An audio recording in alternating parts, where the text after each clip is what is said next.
There are a few locations throughout the country of Japan that blends modern and traditional society quite like Kyoto.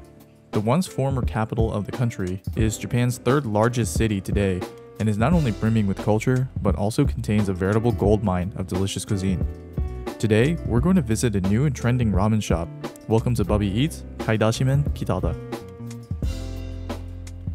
As many of you know by now, I love ramen. It's definitely one thing I could eat every day and not get tired of. But what many of you may not know is that ramen comes in many forms. Major regions throughout the country actually have signature versions of ramen that they're known for, like how tonkotsu ramen has its origins in Fukuoka.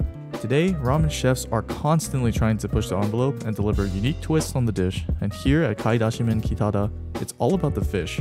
Shellfish to be exact. When I first found the place on Tabelog while preparing for my food venture to Japan earlier this year, their advertised clam broth certainly caught my attention. I'm no stranger to fishy broths for ramen, as some of the best bowls I've actually had were just that. But what really hooked me in was a plethora of 4+ star reviews on the website. When I first arrived to the shop, which was actually just a few blocks away from the JR Kyoto station, I was shocked to see a queue already formed since it was only 4 p.m. I read online that the lines were typically long, so I thought it might be best to go off peak. Well, I guess that many others had the same idea, which could only mean one thing. This place is the real deal. Needless to say, my expectations were high. Their menu is actually quite simple, with essentially 3 different options: clam and beef broth, a clam broth, or hamaguri clam broth, which is an Asian hard clam. These different options also had helpful shell indicators, which denoted the strength of the seafood flavor for each of these options.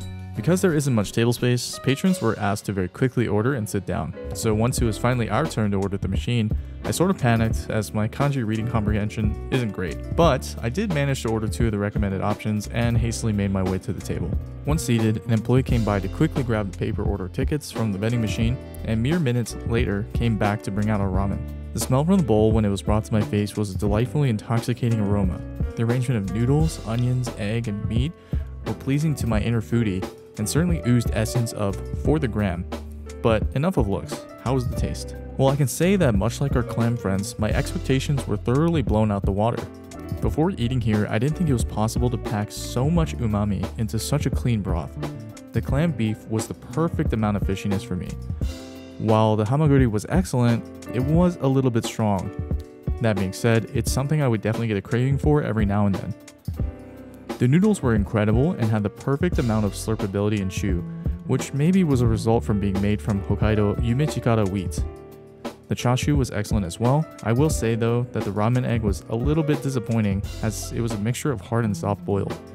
I'm not sure if that was intentional or if my egg was just cooked a tad bit too long. As a whole, this ramen was the full package. The noodles did an incredible job of capturing the flavor of the broth, and each bite of chashu gave small bursts of succulent juices that spread throughout my mouth. All in all, I think Kaidashimen really checked off all my boxes. These ladies absolutely made a killer bowl of ramen, and I'm so glad I had the opportunity to visit. At roughly $9.50 per bowl, I definitely recommend you slot this in for lunch or dinner on your next trip to Japan. For this shop, I give the flavor a B grade. The flavor was excellent and balanced, but there were a few flaws. In my opinion, the hamaguri broth was slightly too salty for my taste, and I like my ramen eggs to be a complete soft boil.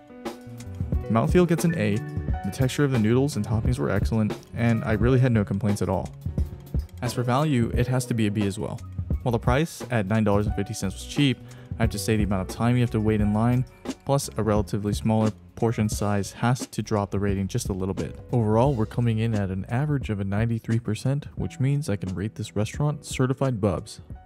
Many thanks to those of you who have subscribed to the channel. I have more videos coming soon, so be sure to subscribe and hit the bell icon to see them. If you have any recommendations for me, please feel free to recommend some spots for my next trip. But for now, as always, stay hungry.